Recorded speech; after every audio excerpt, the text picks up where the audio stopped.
Καλησπέρα παιδες, σήμερα κάνουμε ένα βιντεάκι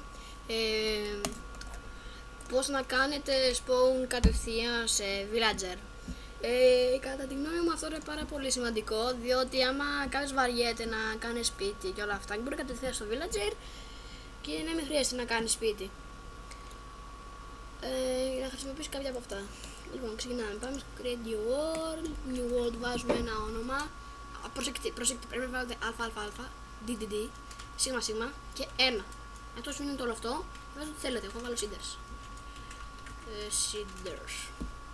Βάζετε Create Hardcore, Creative, Survival, ό,τι θέλετε. Βάζω Creative.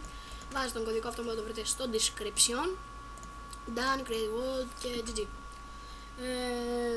Να πω ότι την Κυριακή δεν θα έχουμε βιντεάκι. Σήμερα Σάββατο μπορεί να το βλέπετε και αν δεν ξέρω πότε θα το ανεβάσω.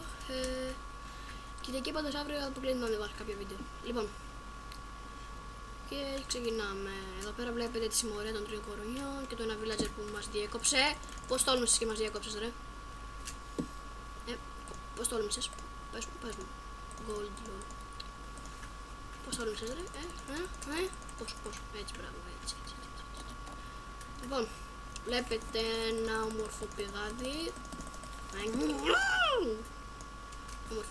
Όμορφο, πολύ όμορφο. Καλύτερα για design να το κάνετε έτσι είναι αυτά είναι της μόδας. Να με το κάνετε και έτσι, αυτό είναι της μόδας. Αυτό είναι της μόδας να γίνεται προς τα κάτω. Εδώ πέρα ο πύργος, πολύ σημαντικός για μένα. Εδώ πέρα πάντα εγώ έκανα σπίτι. Ξέρετε εδώ πέρα το σπίτι, κάτω mining, πολύ βολικό. Βλέπουμε σπιτάκια, ποιος χρειάζεται τις πόρτες.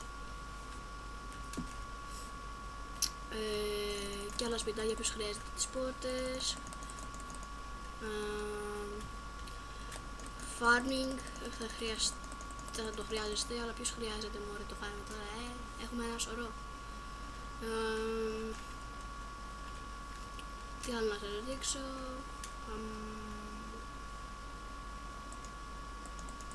Villagers παντού. Είναι πολύ άκυρο γιατί σου λέει Emerald που είναι σπάνιο να το βρεις.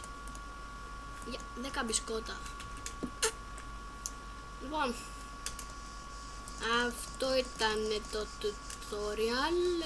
Πιστεύω να σας άρεσε. Ως την επόμενη φορά, subscribe, comment, like. Λέμε την επόμενη φορά. Ναι ρε γιαγιά, ναι σουτζουκάκια. Βάλε και σάλτσα. Εντάξει, κόψε και σαλάτα. Ναι, άλλα, άντε.